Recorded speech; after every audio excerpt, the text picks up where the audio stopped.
silliness. Hello and welcome everyone to another Thursday talking about nature mysticism. We have Zane Curfman here, author of Inca Mountain Magic and our personal teacher in the tradition of the Paqo and the Q'ero tradition of Peru. And he's going to talk today about his origins and how he found the tradition and also answer your questions that you may have had from watching the streams. But welcome, Zane. Thank you for making time for us today and being on the stream and being on time. This is amazing. Yeah, absolutely. Yeah, usually Thursdays are busy for me, but today opened up, so I could be here with you all. Yeah, that's awesome. So thank you once again, and just letting people percolate to see that we're online. But if you have questions from any of our past streams, now's that time to ask that question. But I know that just a real quick thing, how I found Zane, a friend gifted me these beautiful chumpy stones. And I said, what are they? And he said, he doesn't know. And I said, how do you use them? He said, he didn't know. And I started Googling it. And I found Zane because in his book, Inca Mountain Magic, he has a chapter on chumpy stones. And I reached out to him to learn about these. And then he said that was part of an apprenticeship, which is how I got inspired to host him. And then how I reached out to Melissa to have co-facilitation and help host him. And how did you find the tradition? That's how I found the tradition in a nutshell. Well, that's hold on a second. Let me just honor the tradition really quick before I go into that. Pachamama, ombui, ombui, ombui, Pachamama. Pachamamita kuna, ombui, ombui, ombui, ombui. Pacarina, ito apo, ombui, ombui, ombui. Apu kuna, ombui, ombui, ombui. Nusta kuna, ombui, ombui, ombui.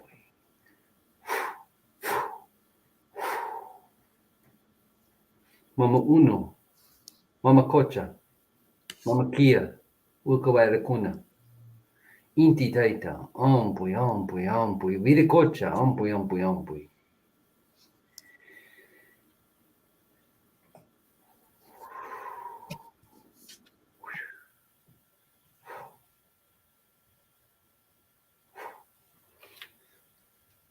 Okay, so my whole induction, if you would, into the tradition was an interesting one. I'm not sure if I ever told this story to you two or not, but it all started my entire life. I knew I was a healer. You know, my father was a Baptist missionary preacher. My mother was a gifted psychic, but she was also a fundamentalist Christian. So she never really developed those psychic gifts as far as she could have because she felt they were something demonic. I didn't have that problem. I was comfortable with the gifts I was given. I was comfortable with entering and exiting the spiritual world. And in fact, I didn't really realize as a child that there was anything abnormal about this. I would go into these kind of trance states. I remember one time when I was around 7, I went with my father to return a dish to my mother's employer, and he was a wealthy man, and my mom was a house cleaner for him.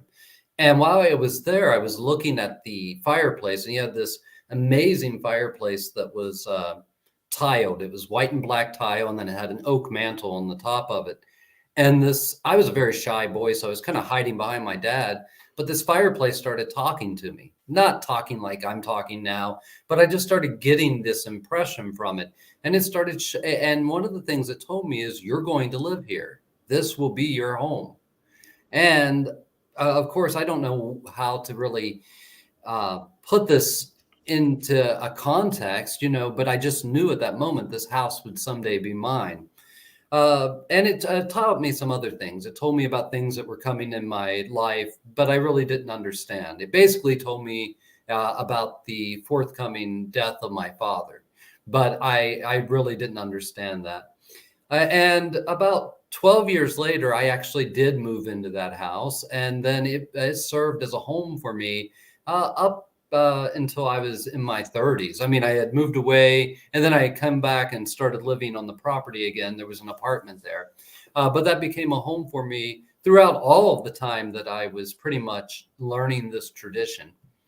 So I was always connected in that way, and I was always looking for a deeper connection. And there came a point, my late teens, early 20s, I was searching, and I started to receive information from a rainbow serpent.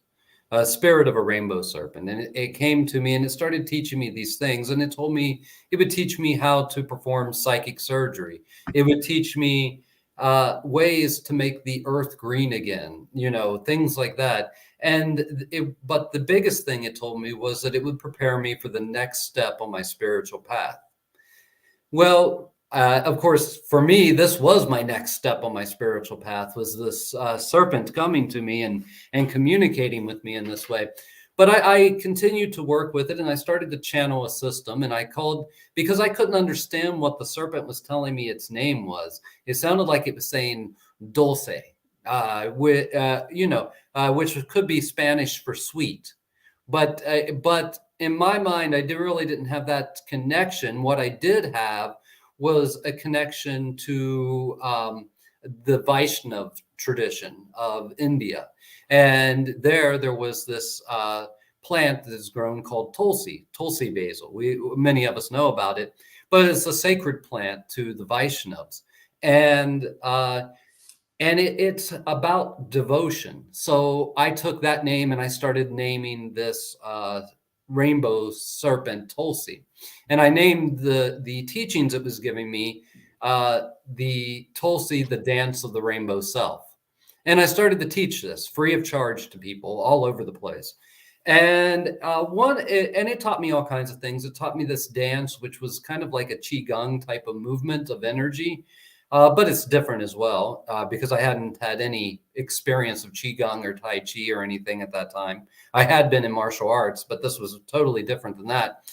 And it just showed me all these techniques. Now, one of these techniques, quote unquote, that it showed me was this ability to take into your stomach energy from above and from below and split it through you and off the other direction. Now, this was quite spectacular to me, the feeling of it, because in many ways for me, it seemed like this was the culmination of everything that she was teaching me. This rainbow serpent was teaching me, was this ability to drink in energy from the universe around me and split it into two streams of energy, one going up, one going down. Now, of course, I'm young, early 20s, and I start to wonder, am I making all this up? Is this all just in my imagination? Because even though it had created this fantastic system, this fantastic way of developing, I didn't know if I was just making it up or something. And of course, I'm beyond that now. But at that point, I was really kind of worried about this. And so I started it, and especially for me, that one technique or that one movement of energy was so profound that I started to research it. I started to research, do other traditions do this, traditions of spiritual healing? And of course, I found what we know of as like I don't remember the Tibetan word for it, but the transformational breath, where you bring energy in. It's you learn it like in Reiki and stuff, and you churn that energy and then you release it as a different energy. And that was similar, but it really wasn't this. It wasn't what was going on with this particular energy stanza or energy technique. So I kept researching, and eventually I fell on this anthropologist, Juan Núñez del Prado, whose father had been the first person to stage an expedition to the Q'ero's region. And there I learned that not the Q'ero, but the indigenous tradition from the Wasao region of Cusco had this technique where they called it the huchamiqui, where they brought in hucha, or the sickness or the heaviness of someone, and they were able to split it into two streams of energy, one ascending, one descending. And I knew that this was the exact same thing. And then, of course, what the spirit had told me was, I prepare you for the next step in your path. So I did everything I could to get together with Juan and to receive my formal initiation into the path.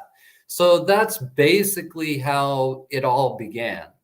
Since then, I also staged my own expedition to Q'eros to work with the high medicine chiefs, the high Paqos there, and to learn the tradition directly from them.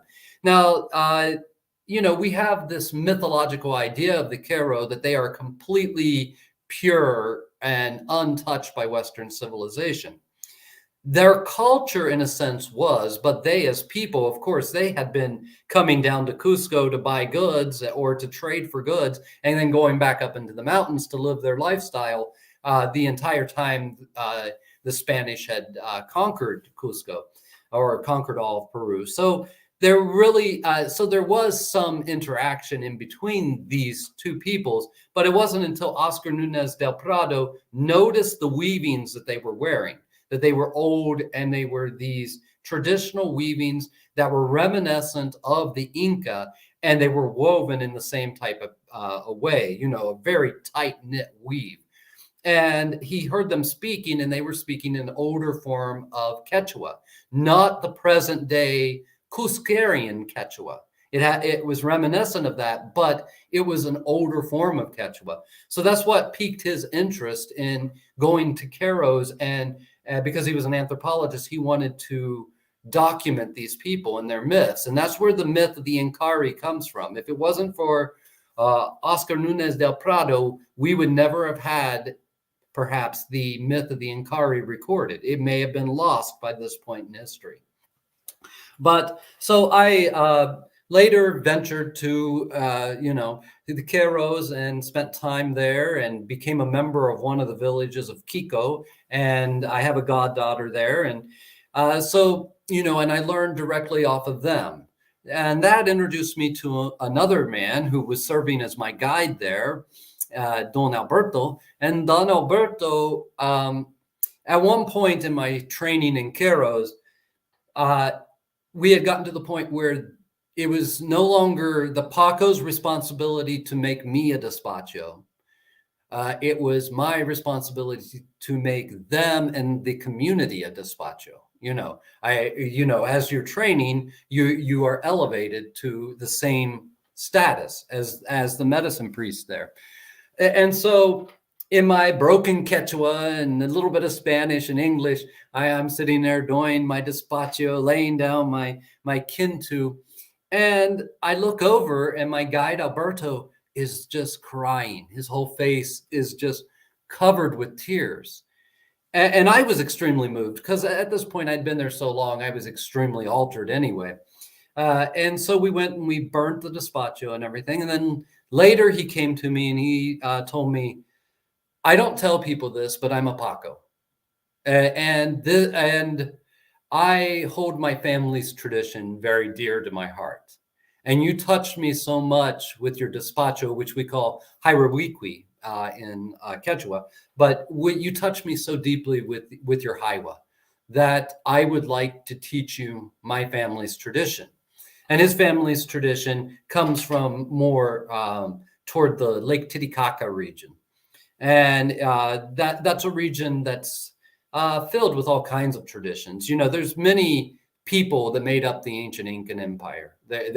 And some of the main groups were the Quechua Indians or indigenous people who speak Quechua. And then there were the Amara people who lived near Lake Titicaca. And then there's also the Kalawaya people who live near that area too, on the other side of the mountains in Bolivia. And so all these people made up different parts of the Incan Empire. Also, the people of the jungles made up parts of it. So through my time, I have been introduced to and picked up teachings from different regions of Peru, from the northern coastal region with the Huachumero and Curandero tradition, which is a beautiful blending of Catholicism and the indigenous practices and African spirituality.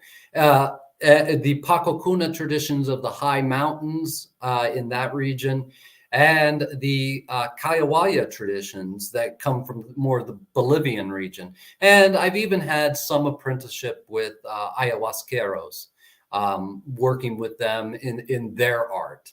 So altogether, that kind of have formed this basis of understanding that is wider than just one cultural, or I shouldn't say cultural, but one tribal affiliation. That's a wider Incan understanding or Incan belief system. And to the Inca, the medicine teachings were separated in different parts of their empire. There were different teachings that were held, not like they had held all of these teachings and then disseminated them to these parts. No, it was the other way around. The tribal people, as they entered into the Inca Empire, they brought their religious traditions into it. And it because they were an empire proper, they assimilated all of that information, all of that spiritual knowledge. And so you would have masters on the coast that really knew the Huachuma, really knew the San Pedro and those visionary plants and healing based around that. Then you had these people in the east at the Amazon who were really skilled with healing with the jungle medicine, with the medicine of nature, with the spirit doctors of the jungle and ayahuasca. And then you had the Q'ero and the Paqo Kuna traditions, and they held healing techniques that were unique to themselves, but they held something else. They held the processes through which you can elevate yourself and become enlightened. Processes where we can become enlightened and start to live that type of life. And a lot of people think, oh, enlightenment, that's the end of the journey. That's the goal. No, enlightenment is the first step of the journey. Being a Buddha is the first step of the journey. The rest of your life comes after that. It's just like if you look at the story of the Buddha, he didn't quit suffering when he became enlightened. This is one of the misconceptions that we have in the West. We have this idea that once he became enlightened, everything was just rainbows and glorious for him. And it's not true. If you read his story, you'll find throughout his entire life after the enlightenment, there'd be times when Mara would come and visit him. And Mara was his name for desire and fear and all of that. And he would sit down and have tea with Mara and say, why have you come to see me today? Why are we having this meeting today? So it's a mistranslation that enlightenment means that your entire world becomes perfect. No, enlightenment means you now have the tools to navigate when your world is challenging, when your world is not perfect. You now have tools that allow you the ability to navigate. And that's what these high mountain traditions held on to, was the tools of personal development. And this includes the Kayawaya, the Q'ero, the Quechua people from around Pampacocha, which is where a lot of the Cori Lasso is centered. All of these, one of their major, one of their major teachings is how to live in Aini with the world around you, how to live in harmony. And now this is something that is a survival imperative for them.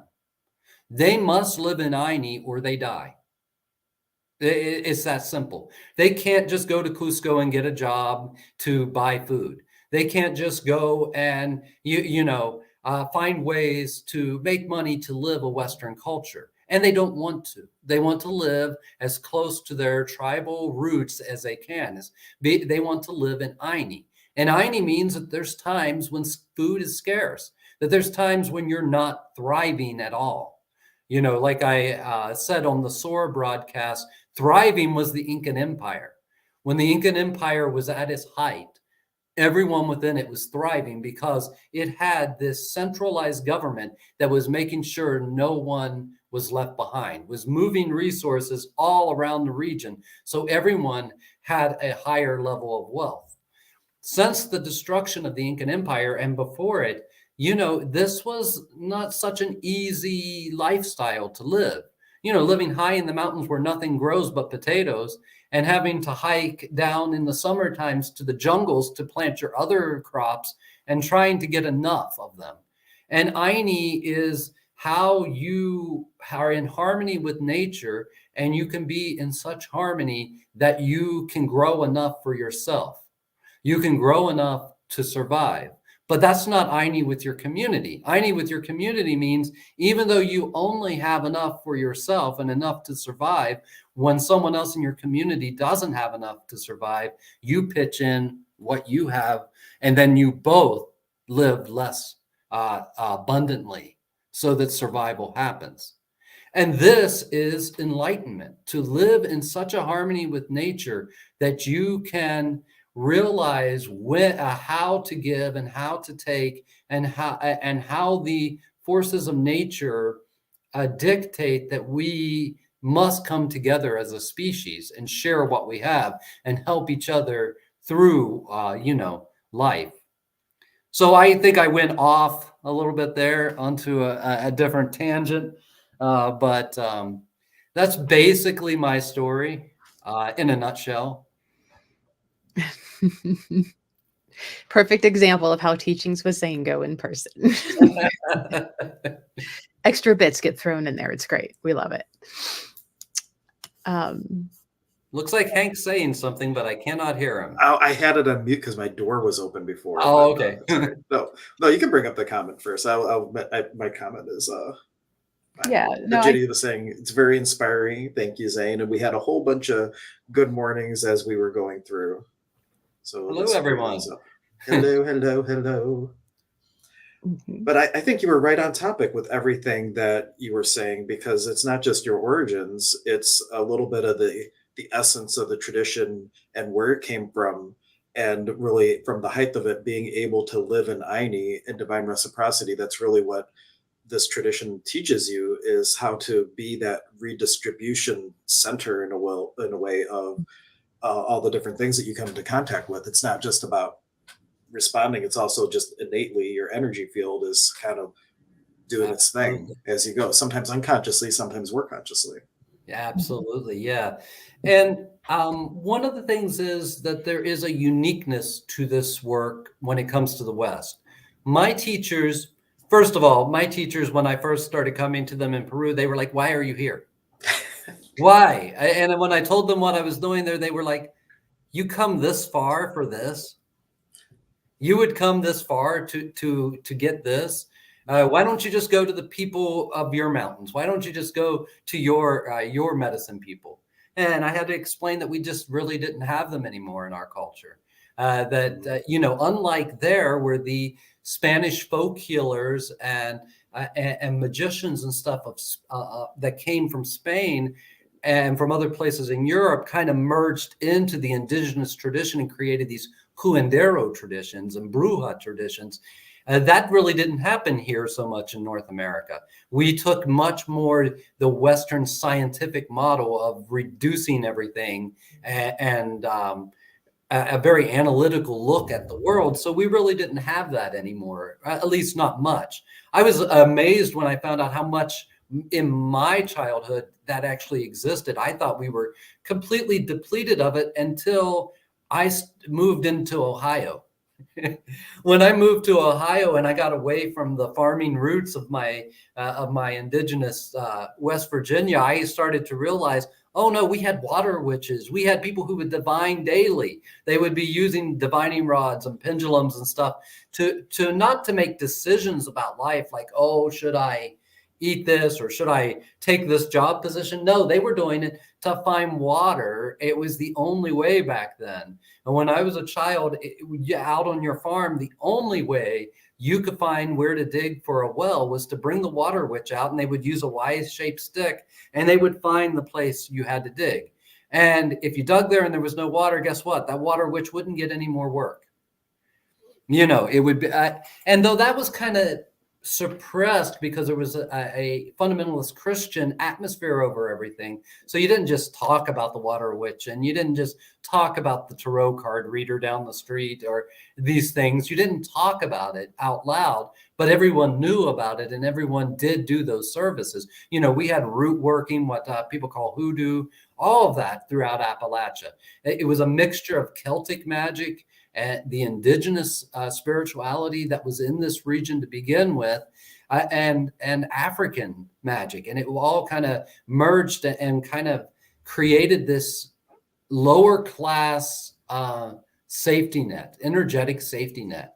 What I mean by lower class is we were poor as dirt. And so we needed each other, and we needed our magic, and we needed our fortune telling and everything just to survive, much like the Q'ero did. We needed the community to help out. Everyone I remember at the end of every summer how everyone would just have this abundance because your gardens and your all the food that you had planted had come to fruition. I remember taking crops down to the farmers market and selling them and stuff like that. And then all the way until about the beginning of January, your community fed you. You helped each other out. Hey, your neighbor needs some tomatoes. They ran out of tomatoes. I have some extra tomatoes, but I need some corn. I'm going to go get some corn and some beans, and I'm going to give them my tomatoes that I can. It was a real lifestyle like that. And there was a deep magic to all of that. And I think that was one of the things that made this tradition so easy for me to digest when I entered into it, was that even though I was from a different culture, I came from a similar background as these medicine priests. Now, there's something unique though. We live in an abundance here in the Western world. In North America especially, we live in a type of abundance that not much of the world even knows at all. So we get to use these techniques not just for survival, not just to keep Aini with the community and with the world around us, but we get to step into something that was a lofty pursuit that the Inca were doing, which was, how do we use this to transform ourselves and create a better world for everyone? How do we use these techniques or these practices to become more authentic in ourselves? We have the luxury that we can now, instead of using them merely for survival, we can apply them toward our hopes, goals, and dreams. That's something unique, something that the indigenous world doesn't get to do, because their hopes, goals, and dreams is having enough food to survive, is having their animals be well enough so that they can, shave their llama and create their wool and make their textiles. That is what they're looking for from these traditions. But we get to take it to a whole different place. Very good. Yeah. Reading through what comments we have. I'm like, okay, guys, ask questions, ask comments. It kind of reminds me of Maslow's hierarchy of needs. If you can use it just at that base level, but if you have those needs met already, you can use it for greater and greater purposes to help your life evolve. Absolutely. And in the Inca period, they had their basics all taken care of because the empire was so strong and fair. The empire really didn't conquer you like we think of empires today. They didn't conquer you. They were more like a co-op that you joined. You wanted to join the empire because they had so much power. They were creating these roads all around the mountains and jungles, and they were moving fish from the from the seashore and moving it all the way into the jungles. They were moving vines to make fishing nets from the jungles all the way to the shores. They were moving energy everywhere, and it created a certain level of abundance that led to the very essence of what is taught in the Paqo Kuna tradition.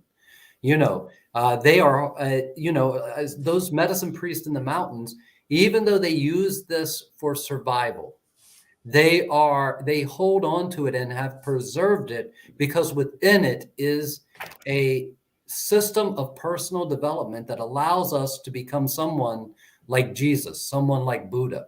And what happens to the community and the world around us when there are people like Jesus and Buddha again on the earth? It's better. Absolutely. Well, one thing that might be worth talking about in this tradition too, they had the time of Pachacudi where in Peru they decided to start teaching the children of the North, but it was all about the rainbow tribe of humanity coming together again. Could you talk a little bit about that? Because that kind of gets a sense of, if you are called to this tradition, like kind of the where we're going as a species. Well, yeah. So there's different stories about that. I'll call them myths. So there's different myths about how this came to being taught outside of its traditional context. Why it was taught to the other people. One of the things that we know about the tradition is it's very inclusive. The Inca their way of growing their empire was, your God is my God is your God. Now, that wasn't like in the Christianity sense that they gave you a new name for God. No, it meant they took whatever your cultural religion was and they merged it into their cultural religion. And that doesn't mean that they gave it a lower place. No, if your cultural religion called Wiracocha Pachamac, Wiracocha was still called Pachamac to you. And they would bring all the idols of Pachamac into their temples so that if you were from that tribe, you could celebrate that. You could be a part of that. So there's a prophecy that was handed down. And pretty much this prophecy comes from a number of sources. One was Don Benito Quarriman Vargas. Don Benito was born most likely at the turn of the century, maybe in the 1800s. So his teacher, though, was definitely from the 1800s. Don Andres Espinosa, same thing there. His teacher was at the turn, he was taught close to the turn of the century. And then there were a few other people, Don Melchor Deza and a few others. When Oscar Nunez de Prado went to Q'eros for the first time, he received the myth of the Incari. And the myth of the Incari talked about the first Inca. They call the first Inca Incari. Other places you will hear him as Macocapac. But anyway, the first Inca came up out of the Lake Titicaca with rainbow. Came out of the lake and there was a rainbow around him and he was fully formed. Not born as a child, but born as a fully functional man. Him and his wife stepped out of a rainbow at the lake. And they were given a golden scepter to start their empire.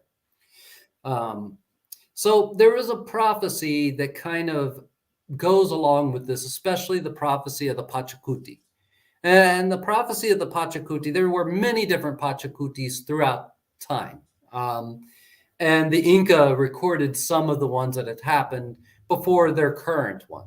And this is a lot like the yugas in Hinduism. They're epochs, they're periods of time. Some might see them as the succession of equinoxes. It kind of aligns with that as well. But their Pachacutis are more like 500-year cycles instead of these bigger 200-year cycles, 2,600-year cycles and stuff. Theirs were more like 500-year cycles. And they mark different periods in human consciousness.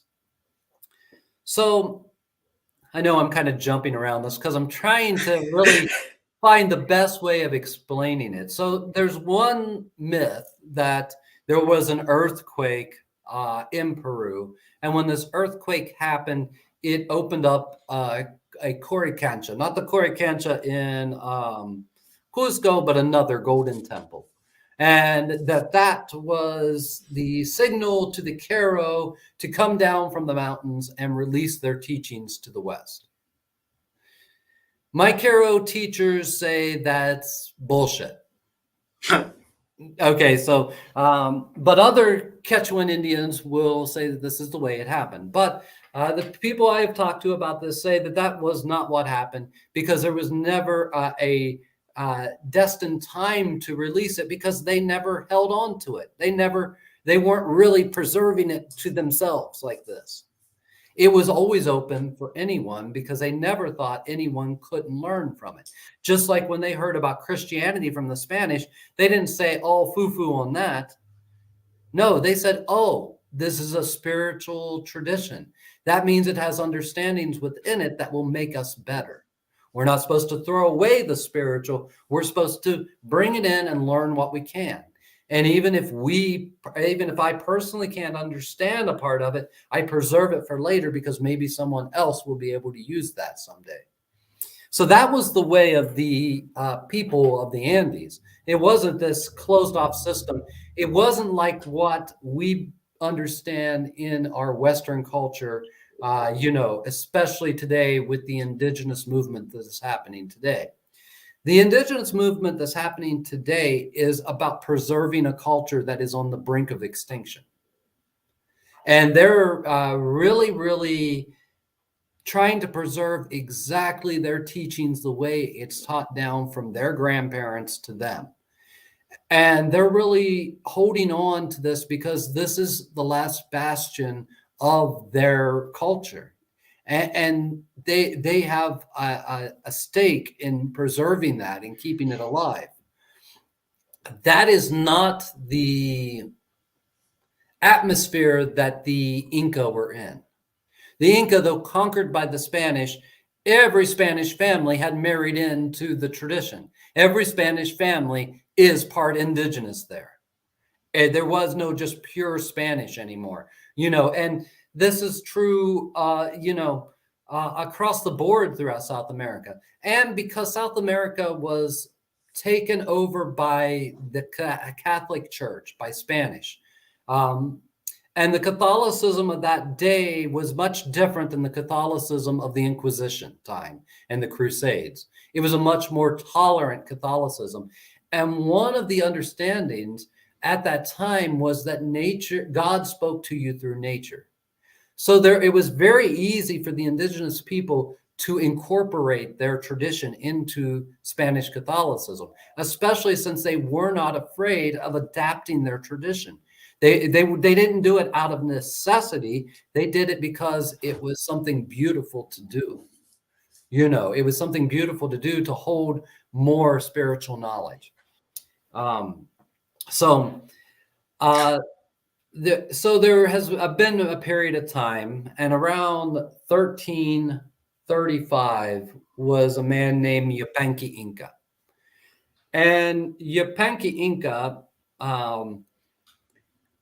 he was the son of Huiracocha Inca. And Huiracocha Inca had spread the empire, and he was the first to dream up the metaphysical god of Huiracocha. That there was something beyond just the nature deities. There was something bigger than that, that there was this metaphysical sidereal dimension that fed into this dimension. And so with that understanding, he started to go to the other tribes and he said, do you have something like this? And what is the name of that? What is your Raul? What is your Raul? Your God is my God. My God is your God. Let's teach each other about each other's gods. Let's initiate each other into each other's spiritual traditions. And that's how he started to grow the Inca Empire, was by going to the different tribes and saying, let's share gods. Let's share gods. And then after that, we will be one people. And then let's share all of our resources. So his son, Yupanqui, he about 15 to 18, we're not sure how old he was exactly, but Cusco was about to be under siege, and they were pretty sure that this warring tribe was going to conquer Cusco. His father and his father's oldest son, the heir to the tradition, left Cusco, and they left Yupanqui there to defend it. And they didn't believe he could do it. And they were ready for the capital to be taken and for the empire to pretty much be destroyed. But Yupanqui, he was not able to get the military chiefs to listen to him because he was just a young boy. And he went, and one of his friends, I can't remember her name, but she had the brilliant idea, let's go to the lake and perform a ritual to your father's god, Huiracocha, and let's ask him for a favor, ask him what we should do. And they did this, and they say that Inti, the sun god, came to him in a physical form, in an apparition, in a physical form, and told him what he needed to do, that he would fight 4 more wars, and then his people would never fight again, and that he would grow the empire. But to do that, he had to fight these wars. So Yupanqui went back, and everyone listened to him, not because of what he said, but because he had a glowing light around his body that everyone saw. They were able to conquer, or they were able to defend the city. They fought off the invading army, and he gave that victory to his father and to his brother, so that his brother would become the Inca. But of course, that's not what happened, because his brother didn't glow. Everyone saw this effulgence around Yupanqui, so they all followed him. And eventually, when Huiracocha had passed away, Yupanqui Inca became Pachacutec Inca. But he was still Yapanki at first. But he had this prophecy, and what he saw was what he was told basically in his vision with Inti was that the empire was supposed to be destroyed when this tribe attacked the city, but that through his devotion, through his love, through his Aini, he had changed the world. He had turned the world upside down, and he had beat off this attack. And he beat it off for around 100 years. And he understood this. And he had a prophecy that there would come a time where there would be these men who had beards, who had legs like an animal. They didn't see horses. They saw them riding on big dogs, was the way it was explained. These men with beards riding on top of big dogs, and they had sticks that sounded like thunder, and that they would come and they would conquer the empire. And this would happen because there would be two brothers who would be in line to become the new Inca. And instead of the officially selected Inca taking over the whole empire, he would, out of compassion and love for his brother, split the empire in two and give his brother half of it. This came to fruition during the time of Huascar Inca and Atahualpa Inca. And Huascar was officially selected, which meant he glowed like Pachacuti. But his half brother, who didn't glow, he felt bad for, so he gave his half brother the northern part of the empire, like Colombia, Ecuador, Lima, that part of the empire, to rule. And Pachacuti, in his time, had the prophecy that it would be better for a brother to stab the other brother in the back and kill him than to separate the empire. Because if the empire was separated, the Pachacuti would happen. The world would turn upside down for these people, for the empire. Of course, just the fact that he had passed down this prophecy meant that he already knew that this was what was going to happen. He was trying to keep it from happening, but it was sealed in the sands of time that a Pachacuti was coming for the Inca, and that the Inca would be conquered, and that those conquerors would then take over the empire and change everything, the entire way of life of the indigenous people. So with that prophecy came that there would be another Pachacuti that would happen. And this final, it's not a final Pachacuti, but it would be a Pachacuti of global perspectives, not just cultural, not just a Pachacuti for the Inca or for South America, but that the next Pachacuti was going to be for the whole world, because we would be united again. The 4 tribes of man that spread out over the world would come back together in the regathering. And that would symbolize the spiritual maturity of humanity, that humanity had outgrown its adolescence and was ready to step into a higher level of functioning. So this time is definitely where we're at now. The 4 tribes of man have come back together, and we are sharing our information, our technology, and our spiritual traditions. And we are creating brand new things out of that are changing the very fabric of our reality. And now we have a choice right now. We are at a new age. We were at a new age at 2000. People say a new age started at 2012, but now we're in a whole other new age of AI. And all of these things have changed the very fabric of life. More than even that, though, we had the pandemic, something unseen in over 100 years or more, since the Spanish flu epidemic. We had this pandemic that changed the way we live life. And that changing is still happening. It's still shifting back and forth and settling as we speak right now. And so we know that we are in this new time, the Terra Pai Pacha, it's called. And that means the age of meeting ourselves again. The age of the gathering, as my teacher Don Modesto would call it, when we're all coming back together to share what we had discovered on our excursions throughout the world, to share it and become one people again. Now, as with all indigenous prophecies, this is a what-if prophecy. We're all participants in it. It's not something that happens to us. It's not the Judeo-Christian idea of prophecy. It is something that you have to become embodied with and be a member of it. So we are at a time where we can choose a different course for humanity. We're at the very beginning of this whole AI boom. And we're right now going to set the pace of what it's going to be. Is it just going to be for capitalism and for commercialism and for marketing? Or is it going to be something that we use to create a better world, a really better world with? How we decide to use it and how we decide to gear our whole life from this point forward is going to set the stage for the next 7 generations. For the next 7 generations of people, it's going to set the stage of what is possible for them.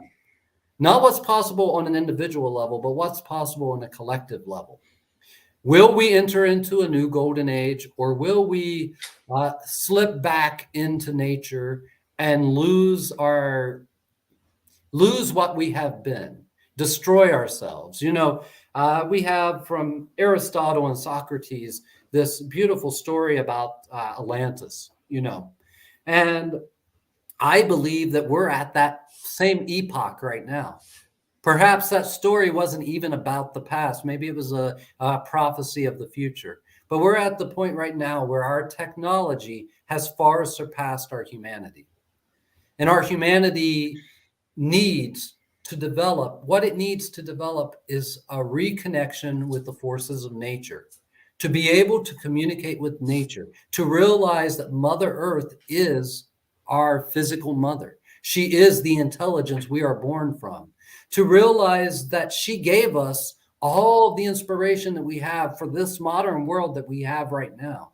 Will we learn how to live in harmony with her again? Will we get to discover brand new technologies and inspirations that she has in alignment for us? Or are we going to continue to fight her?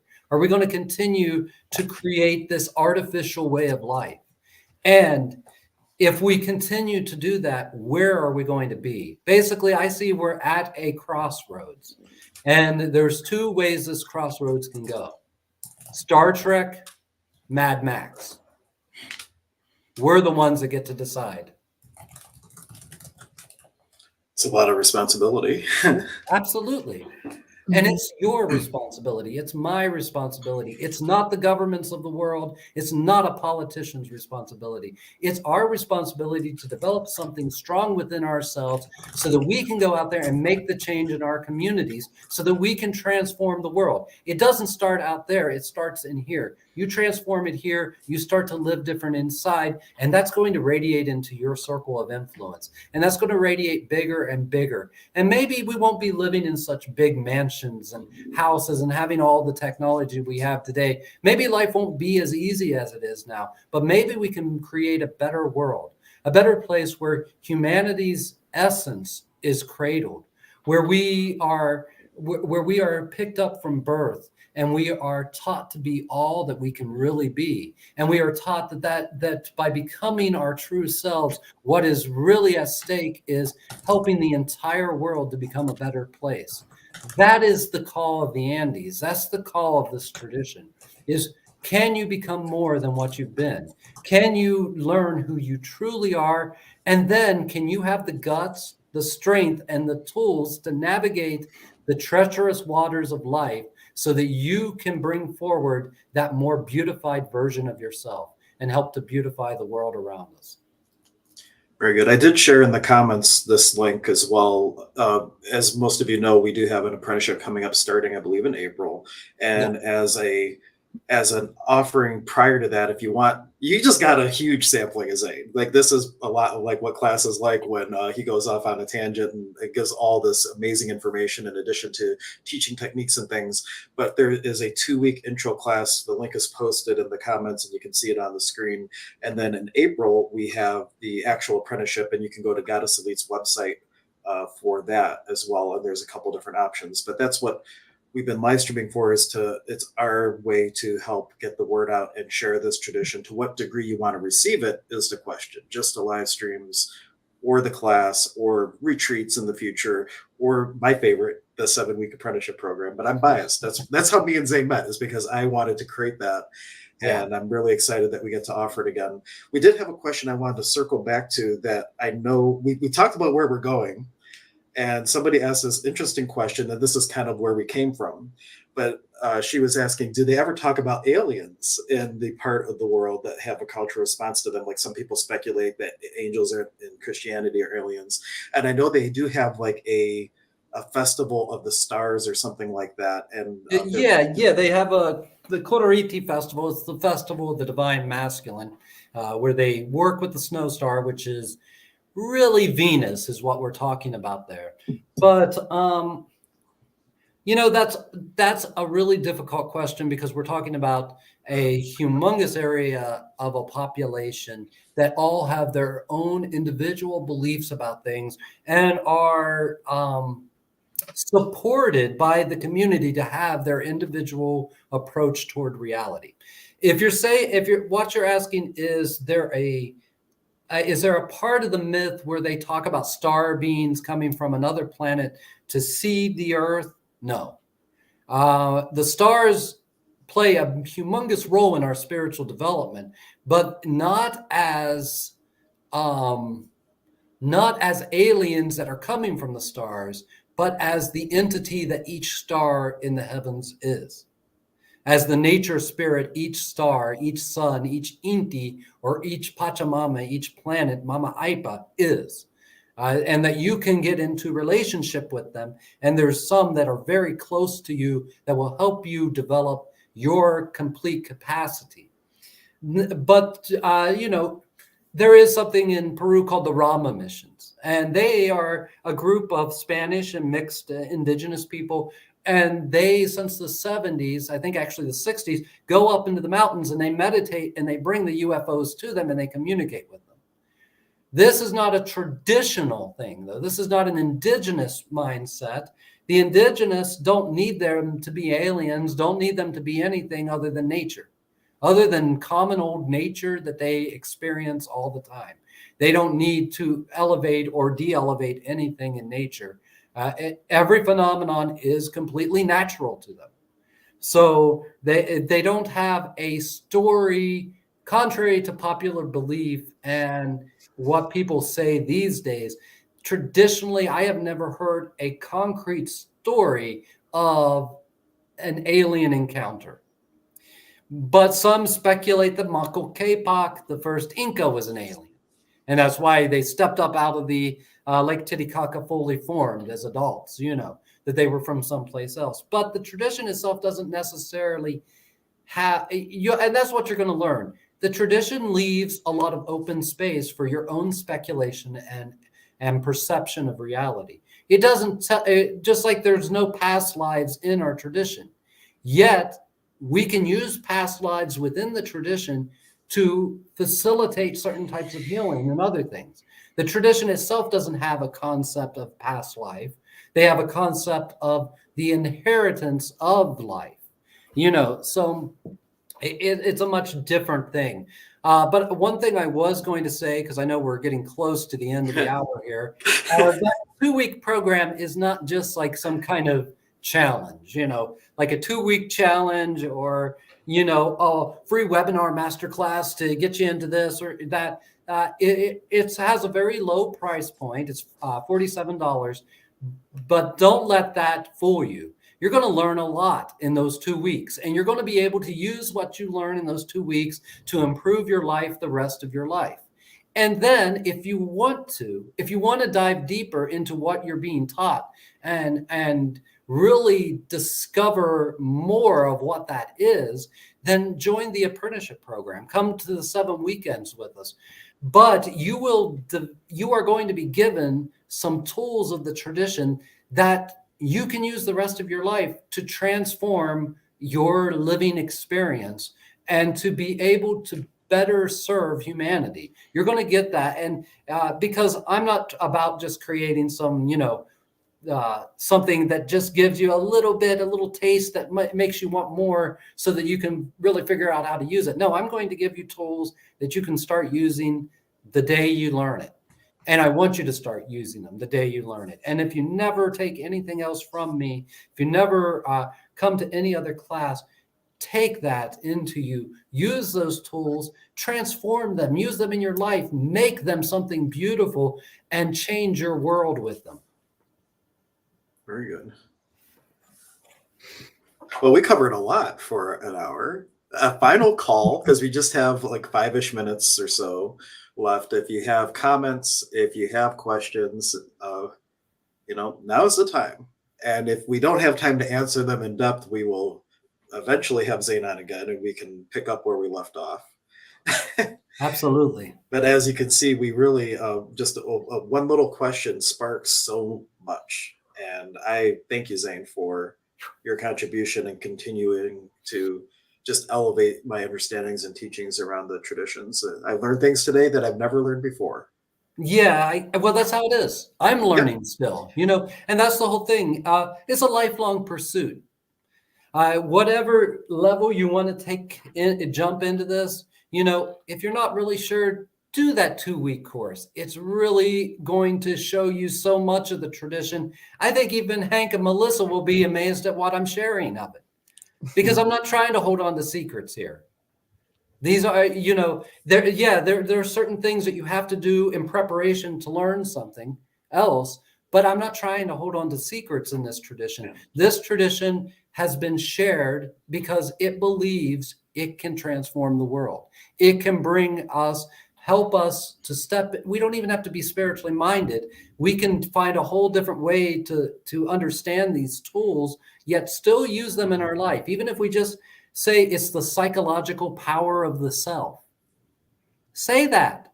Use the tool and use the psychological power of yourself. Learn how to warp your mind so that there's new possibilities out there. Yeah, the mind is a great asset. They even have studies now on the placebo effect, because it's a real thing. Like, you have a power in your mind and your other than conscious to shape and shift and create your reality. And it's not a placebo effect. It's just like the effect of your power, really. Yeah. Our minds have so much power to affect the physical realm. There is a reality that's out there. There's an underlying reality, a consensus reality, but even beyond the consensus, there's an underlying reality. That's Pachamama. That's the material universe. Those laws we didn't put into place. They were put into place by her. She put those laws out there. We can bend them. We can move around them. She gives us all kinds of wiggle room, but we can't break them. We can't break the laws of reality, no matter how powerful we are. The power is given to us to uphold her vision, to become an ambassador of life itself. If we want to believe that life only exists on this one little planet, which it might, that means this one little planet is really, really important in the scheme of things. That means that from this one little planet, all of these probes that we're sending out into the world are like little hummingbirds. We are sending the bacteria. We are sending the fungus spores. We are sending all kinds of biological life then to the dead planets of the universe. And that means that someday life could develop on those planets just like here. That's only if you take the perspective that we're the only planet with life. Then we're such a special little place. And that means that we have a mission. And our mission is life. And life is something precious. It's snubbed out like that. It's something that, and that's the thing. That's the light of the universe, is her light. We're spreading her light out through the universe, touching, changing, transforming, growing beauty. This is what she wants for us. Very good. A Nike Kawaii. The Nike Kawaii chai, pani chai, Paqo Kuna. Well, and this is why we always say whenever Zane is teaching, we take it, because it's always different and new information comes out. So yeah, I'm sure it's way different. I was coming on to be all bubbly this one. I thought, we'll be all light and bubbly and everything will be fun and interesting and I'll keep it real light. I have no idea. I like come back in and I'm like, wow, I'm delivering a heavy message right now. I actually, have you been inspired? Out here watching myself. Yeah,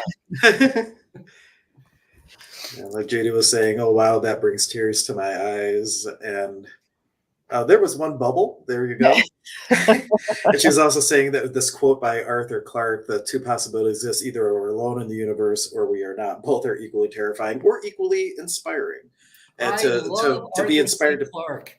yeah, but to be inspired that, we're not just a global community, we're looking to be a universal community down the road. Like it's just this constant evolution of life itself. Yeah. From life comes more life, Yeah, and I believe that right now we are in a training ground, an info training ground. Basically, we went out into space and we went out as far as we could at that time. And now we're re-engineering the brain and putting it out there as artificial intelligence because we're having to go into these inner realms to learn to develop ourselves enough that we actually have the capacity and the character developed to go out there again, to go further than we have so far. Because we got to a point and then our humanity just it hadn't grown enough. So now we're going inward. And people do that through video games, through stories, through movies, through all these forms of entertainment. What we're actually doing is taking an introspective look at the drama of humanity. And we're trying to discover brand new and better ways of being who we are so that we have the potential and the sanction to go and share the gift of life with the universe. If you choose to think of it that way. Yeah. Oh, cool. Well, we're now past the hour mark, so I want to thank everybody for tuning in. Definitely looking forward to the next time we have Zane on for whatever happens. As you can see, you never know. You never know what the message will be, but I think most folks from the comments, they found it very interesting, inspiring, and hopefully enough of a taste and flavor of this tradition that you really kind of know truth isn't right for you. And Yeah. is the time now? Those are the two questions to answer with your heart. Don't let the head figure out how to do it, but answer those questions with your heart. And then once you have those answers, it makes it a lot easier for the mind not to talk you out of things and Yeah, just help you get where you want to go. and I've always been about, because I'm from dirt. I was born, my father was a Baptist missionary preacher. We had nothing. I am literally poor and had to fight really hard to get everything that I have and to learn everything that I've learned. And I always wanted to make it easier for the generations to come. Yeah, there's a price point, but if you really feel called to this, get a hold of Hank. Say, hey, I want to do this. This is something I need to do, but this price point is hurting me. I can't foresee a way of accomplishing that. And he'll work something out for you. Because we want this to be shared. We want this to go forward.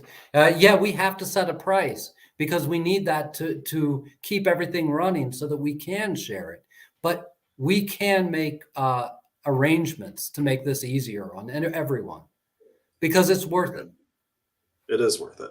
And you can just message me, or if you go to my website, which is just myname.com, hanksutalo.com, you can book a 15-minute clarity call, I think I call it.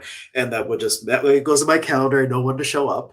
And then we can have a more detailed conversation about your circumstances, work it out, or message me and we can set up a phone call. Whatever is easiest for you, we want to make it easy. Yeah, because I really believe that this tradition has the tools that humanity needs to transition into our next phase. So those tools are useless if no one learns them. It's like having software but no application to launch it. I want everyone in the world to have the app. Now, I know at the beginning you opened up with your Mesa and everything. Did you want to take a moment to honor the tradition to close us down? Sure.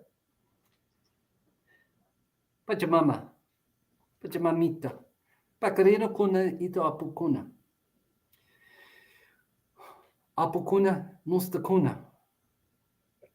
Rao Kuna. Pachamama, Mama Unu, Mama Kocha, Mama Kia. Taita Waira, Inti Taita. Wirakocha, Tekse Muhu Amaru. Manaiki Koyaiki, Anaiki Koyaiki. Erpichai, Sankunchai, Munaicha, Sopaiki.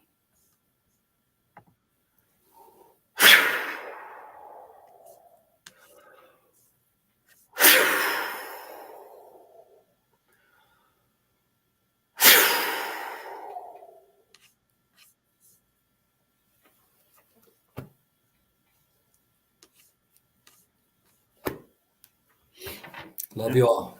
Love you all. Nike Koike. Until next time, everyone, we'll catch you next Thursday. And we'll see you then. Bye-bye. Bye.